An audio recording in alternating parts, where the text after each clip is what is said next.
തികഞ്ഞ അഭിമാനബോധത്തോടും അതിലേറെ ചാരിതാർത്ഥ്യത്തോടും കൂടിയാണ് കലാകൗമുദിയുടെ 50ാമത് വാർഷികാഘോഷ പരിപാടിയിൽ സംബന്ധിച്ചുകൊണ്ട് ഞാൻ സംസാരിക്കുന്നു. എന്റെ മനസ്സിൽ ഓടിയെത്തുന്നത് ഇതിന്റെ സ്ഥാപക സംഘാടകനായിട്ടുള്ള ശ്രീ MS മണിസാറിനെയാണ്. കേരള കൗമുദി ദിനപത്രത്തിന്റെ ചീഫ് എഡിറ്ററായിരുന്നു. മാധ്യമരംഗത്ത്, പ്രത്യേകിച്ചും അച്ചടി മാധ്യമരംഗത്ത് അതുല്യമായ സംഭാവനകൾ നൽകിയ ആ മഹാനായ മാധ്യമ പ്രവർത്തകൻ, പത്രപ്രവർത്തകൻ, ബഹുമാനപ്പെട്ട പത്രാധിപർ ശ്രീ K. സുകുമാരൻ അവരുടെ മകൻ കൂടിയായിട്ടുള്ള ശ്രീ MS മണി, ഞങ്ങളെല്ലാം സ്നേഹാദരവോടുകൂടി മണിസാർ എന്ന് വിളിക്കുന്ന അദ്ദേഹമാണ് കലാകൗമുദി എന്ന വാരികയ്ക്ക് 50 വർഷങ്ങൾക്ക് മുമ്പ് തുടക്കം കുറിച്ചത്. ഒരു വലിയ ഗൃഹാതുരത്വമാണ് സത്യത്തിൽ അദ്ദേഹത്തിന്റെ ഓർമ്മകൾ. ഒരു വലിയ ലെഗസിയാണ് മാധ്യമരംഗത്തും കേരള കൗമുദി, കലാകൗമുദി രംഗത്തുമുള്ള ഒരു വലിയ പൈതൃകമാണ് മണിസാറിന്റേത് എന്ന് പറയുന്നതിൽ ഒരു തെറ്റുമില്ല എന്നാണ് എന്റെ വിശ്വാസം.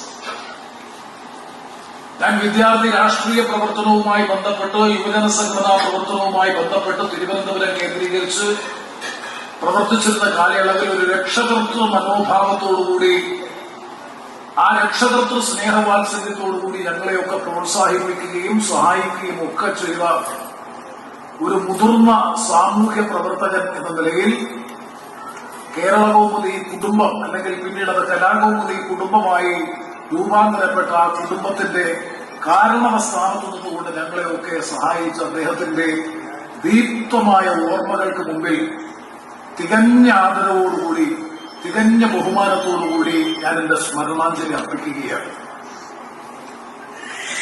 ഇത്രയും ഈടുറ്റ ദീർഘവീക്ഷണമുള്ള ഒരു മാധ്യമ പ്രവർത്തകൻ മാധ്യമ സ്ഥാപനത്തെ നിയന്ത്രിക്കുന്നതിൽ നടത്തുന്നത്, എനിക്കറിയാം, ഭാഗ്യവശാലാണോ നിർഭാഗ്യവശാലാണോ എന്ന് എനിക്കറിയില്ല, വഞ്ചിയൂർ കോടതിയിൽ ഒരുപക്ഷെ ജഗദീഷ് ബാബുവിന് അറിയുമായിരിക്കുമെന്നാണ് എന്റെ വിശ്വാസം. ഞാൻ അഭിഭാഷകനായി പ്രാക്ടീസ് തുടങ്ങുന്ന കാലഘട്ടത്തിൽ എനിക്ക് ആദ്യമായി കിട്ടിയ കമ്മീഷൻ, മുനിസിപ്പൽ കോടതിയിൽ നിന്ന് കിട്ടിയ കമ്മീഷൻ എന്ന് പറയുന്നത് കേരള കൗമുദിയുമായി ബന്ധപ്പെട്ട തർക്കങ്ങൾ പരിഹരിക്കുന്നതിന് വേണ്ടിയിട്ടുള്ള, അല്ലെങ്കിൽ അതുമായി ബന്ധപ്പെട്ട ഒരു കേസിന്മേലാണ്. അതാണ് ഞാൻ ആദ്യമായി MS മണിസാറിനെ ഏറ്റവും കൂടുതൽ അടുത്ത് പരിചയപ്പെടുന്നത്, ഏറ്റവും കൂടുതൽ അടുത്ത് ബന്ധപ്പെടുന്നത് ആ കാലം. അതിനു മുമ്പ് പല ഘട്ടങ്ങളിലും നേതാക്കളുമായി അദ്ദേഹത്തെ കാണാനുള്ള അവസരം ഉണ്ടായിട്ടുണ്ടെങ്കിൽ പോലും അടുത്തിടപഴകാനുള്ള അവസരം ഉണ്ടാകുന്നത്. ഇത്രയും ഒരു അനിതര സാധാരണമായ പ്രാഗൽഭ്യം, മാനേജ്മെന്റ് വൈദഗ്ധ്യം, സമകാലിക രാഷ്ട്രീയ സാമൂഹ്യ സംഭവവികാസങ്ങളെ സംബന്ധിച്ചുള്ള ശരിയായ വിലയിരുത്തൽ, ആഴത്തിൽ പഠിച്ച് പഠനാർഹമായ നിലയിലുള്ള ലേഖനങ്ങളും അതുപോലെ സംഭവങ്ങളും ഒക്കെ കൃത്യതയോടുകൂടി വായനക്കാർക്ക് എത്തിക്കുന്നതിലൊക്കെ കാണിച്ചിട്ടുള്ള ഒരു പ്രതിബദ്ധത, അങ്ങനെ വാക്കുകളാൽ വിശേഷിപ്പിക്കാൻ കഴിയുന്നതിനപ്പുറത്തുമുള്ള ഒരു അനിതര സാധാരണമായ വ്യക്തിത്വത്തിനുടമയായിരുന്നു MS മണിസാർ എന്നുള്ളത് വളരെ ബഹുമാനത്തോടുകൂടി ഒരിക്കൽ കൂടി അവസരത്തിൽ ഓർക്കാൻ ഞാൻ ആഗ്രഹിക്കുകയാണ്. അദ്ദേഹത്തിന്റെ കാർമ്മികത്വത്തിൽ ആരംഭിച്ചതാണ് കലാകൗമുദി 50 വർഷങ്ങൾക്ക് മുമ്പ്. ഇനി അദ്ദേഹത്തോടൊപ്പം ഉണ്ടായിരുന്നവരെ കുറിച്ചുകൂടി ഓർക്കുമ്പോഴാണ് അതിന്റെ ഒരു ഈട്, അതിന്റെ ഒരു ഗാംഭീര്യം, അതിന്റെ ഒരു ഗൗരവം നമുക്ക് ബോധ്യപ്പെടുന്നത്. ശ്രീ S. ജയചന്ദ്രൻ നായർ സത്യത്തിൽ വളരെ വിമർശനാത്മകമായിട്ടുള്ള കാലികമായ സാമൂഹ്യ പ്രശ്നങ്ങളെ സംബന്ധിച്ച് ഒരു തൂലികയുടെ മൂർച്ചയും അതിന്റെ ഒരു ശേഷിയും എന്ത് എന്ന് വളരെ ഭംഗിയായി കേരള സമൂഹത്തിന് ബോധ്യപ്പെടുത്തി കൊടുത്ത ഒരു എഴുത്തുകാരൻ കൂടിയായിരുന്നു ശ്രീ S. ജയചന്ദ്രൻ നായർ. അദ്ദേഹമായിരുന്നു അതിന്റെ ചീഫ് എഡിറ്റർ. അല്ലെങ്കിൽ പ്രധാനപ്പെട്ട പത്രാധിപ സ്ഥാനത്തേക്ക് ശ്രീ S. ജയചന്ദ്രൻ നായരും ശ്രീ NRS ബാബുവും. അതിൽ നാം 3 പേരിലും അവശേഷിക്കുന്നത്, എന്നോട് ഞങ്ങൾ തമ്മിൽ സംസാരിച്ചപ്പോൾ, ഇന്ന് അനാരോഗ്യം മൂലം ജീവിച്ചിരിക്കുന്ന, അല്ലെങ്കിൽ ഇപ്പോഴും ജീവിച്ചിരിക്കുന്ന ബഹുമാനപ്പെട്ട ശ്രീ NRS ബാബു സാർ മാത്രമാണ് ഇപ്പോൾ അവശേഷിക്കുന്നത്. അവരാരംഭിച്ച മഹത്തായ കലാകൗമുദി എന്ന പ്രസ്ഥാനം കേരളത്തിന്റെ രാഷ്ട്രീയ മേഖലയിൽ മാത്രമല്ല, സാഹിത്യരംഗത്ത് ശ്രീ M. കൃഷ്ണൻ നായർ സാറിനെ പോലെയുള്ള പ്രഗത്ഭരായിട്ടുള്ള സാഹിത്യ നിരൂപകന്മാർ അവരുടെ നിരന്തരമായ പങ്ക്തികളിലൂടെ ശ്രദ്ധേയമായി മാറിത്തീർന്നു കലാകൗമുദി. അന്ന് സമാന സ്വഭാവത്തിൽ ഒരുപക്ഷെ ഉണ്ട് എന്ന് അവകാശപ്പെടാൻ കഴിയുന്ന ഒരു വാരിക മാതൃഭൂമി വാരികയായിരുന്നു.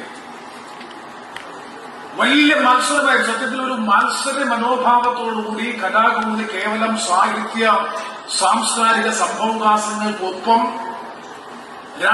സമകാലികമായ രാഷ്ട്രീയ സംഭവവികാസങ്ങൾക്ക് കൂടി പ്രാധാന്യം കൊടുത്തുകൊണ്ടാണ് സാധാരണ ഇടത്തരം സമൂഹത്തിന് കുറച്ചുകൂടി വേഗതയിൽ കാര്യങ്ങൾ മനസ്സിലാക്കാനും ഗ്രഹിക്കാനും പര്യാപ്തമായിട്ടുള്ള സാഹിത്യകൃതികളും അതുപോലെ രാഷ്ട്രീയ ലേഖനങ്ങളും നിരൂപണങ്ങളും സാഹിത്യ നിരൂപണം ഉൾപ്പെടെയുള്ള കാര്യങ്ങളുമായി നല്ല ഈടുറ്റ വിഭവങ്ങളുമായി കലാകൗമുദി കേരള സമൂഹത്തിൽ സ്ഥാനം പിടിച്ചത്, മലയാള ഭാഷാ മാധ്യമ രംഗത്ത് സ്ഥാനം പിടിച്ചത്.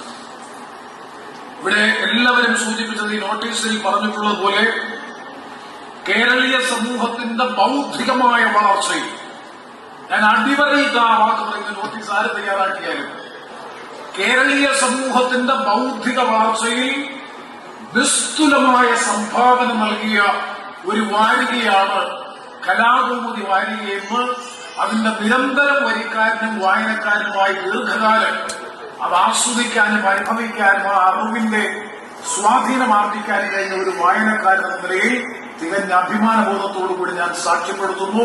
കേരളീയ സമൂഹത്തിന്റെ ബൗദ്ധിക വളർച്ചയിൽ നിസ്തുലമായ സംഭാവന നൽകിയ ഒരു വാരികയായിരുന്നു, അച്ചടി വാരികയായിരുന്നു കലാകൗമുദി വാരിക എന്ന കാര്യത്തിൽ ഒരു സംശയമില്ല.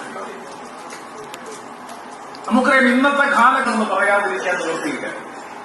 അതിനും അപ്പുറത്താണ് സമൂഹ മാധ്യമങ്ങളിലൂടെ വരുന്ന ഓൺലൈൻ മാധ്യമ പ്രവർത്തനം, പുതിയ പ്രതിഭാസം. ഇനിയിപ്പോ ആർട്ടിഫിഷ്യൽ ഇന്റലിജൻസ് പ്ലസ് കൂടി വന്നു കഴിഞ്ഞു. ബൗദ്ധികമായിട്ടുള്ള കൃത്രിമ ബൗദ്ധിക നിർമ്മിതിയിലൂടെ ആരംഭിക്കുന്ന ആർട്ടിഫിഷ്യൽ ഇന്റലിജൻസ് പ്രസ് കൂടി വരുമ്പോൾ, അല്ലെങ്കിൽ അതിന്റെ സാധ്യത കൂടി ശക്തമായ സ്വാധീനം വരുമ്പോൾ, പകലിനെ ഇരുട്ടാക്കാനും ഇരുട്ടിനെ പകലാക്കാനും, ഏത് സത്യത്തെയും അസത്യവൽക്കരിക്കാനും, ഏത് അന്യായത്തെയും ന്യായീകരിക്കാനും, അധാർമികതയെ ധാർമ്മികതയായി ചിത്രീകരിക്കാനും കഴിയുന്ന നിലയിൽ മാധ്യമരംഗത്ത് ഗുരുതരമായ അപജയങ്ങളുടെ കുത്തൊഴുക്കിലേക്ക് പോയിക്കൊണ്ടിരിക്കുന്ന ഒരു കാലഘട്ടത്തിലാണ് കലാകൗമുദി എന്ന ഈടുറ്റ ഭാഷാ വാരിക. ആ വാരിക മലയാള ഭാഷയുടെ പരിപോഷണത്തിൽ, കേരളത്തിന്റെ സാമൂഹ്യ നിർമ്മിതിയിൽ വലിയ സംഭാവനകൾ നൽകിയിട്ടുള്ള ഒരു വാരികയെന്ന് നമ്മൾ സാക്ഷ്യപ്പെടുത്തുന്നത് അതിന്റെ അടിസ്ഥാനത്തിലാണ്. ഞാൻ ഇപ്പോഴും ഓർക്കുന്ന കാട്ടുകള്ളന്മാർ, ഇവിടെ നേരത്തെ ദൃശ്യാവിഷ്കാരത്തിലൂടെ കാണിച്ചു, കാട്ടുകള്ളന്മാർ എന്ന തലവാചകത്തോടുകൂടി ഇറങ്ങിയ വാരികയാണ് സത്യത്തിൽ കേരള രാഷ്ട്രീയത്തിൽ ആദ്യമായി രാഷ്ട്രീയ രംഗത്ത് വലിയ ചലനങ്ങൾക്ക്, മാധ്യമ പ്രവർത്തനത്തിന്റെ പ്രത്യാഘാതം എന്ന നിലയിലുള്ള ചലനങ്ങൾക്ക് വഴിതെളിച്ചത്. ഒരുപക്ഷെ ശരിയാണോ എന്ന് എനിക്കറിയില്ല, പക്ഷേ വിലയിരുത്താമെന്നാണ് എന്റെ വിശ്വാസം. ഇൻവെസ്റ്റിഗേറ്റീവ് ജേർണലിസത്തിന് തുടക്കം കുറിച്ചത് കലാകൗമുദി എന്ന വാരികയാണ്. ആ കാട്ടുകള്ളന്മാർ എന്ന് പറഞ്ഞ പറമ്പിക്കുളം വനമേഖലയിലുള്ള തീവട്ടിക്കുള്ള കാട് വനവിഭവങ്ങൾ വെട്ടിമുറിച്ച് നിൽക്കുന്നതുമായി ബന്ധപ്പെട്ട് ശ്രീ എസ് ജയചന്ദ്രൻ നായരും ശ്രീ NRS ബാബു, MS മണിസാറിന്റെ കാർമ്മികത്വത്തിന് കീഴിൽ കൊണ്ടുവന്ന ലേഖന പരമ്പര കേരള രാഷ്ട്രീയത്തിൽ കൊടുങ്കാറ്റാണ് ഉയർത്തിയത്. ആ കൊടുങ്കാറ്റിന്റെ ഭാഗമായി അന്നത്തെ വനവിഭവ വകുപ്പിന്റെ ചുമതലയുള്ള മന്ത്രി ശ്രീ അടിയോടിക്ക് മന്ത്രിസ്ഥാനം രാജിവെക്കേണ്ടി വന്നു. അവർ നമ്മൾ അന്വേഷണാത്മക പത്രപ്രവർത്തനത്തിന് ഒരുപക്ഷെ തുടക്കം കുറിച്ചത് 1970-കളിൽ 80-കളിൽ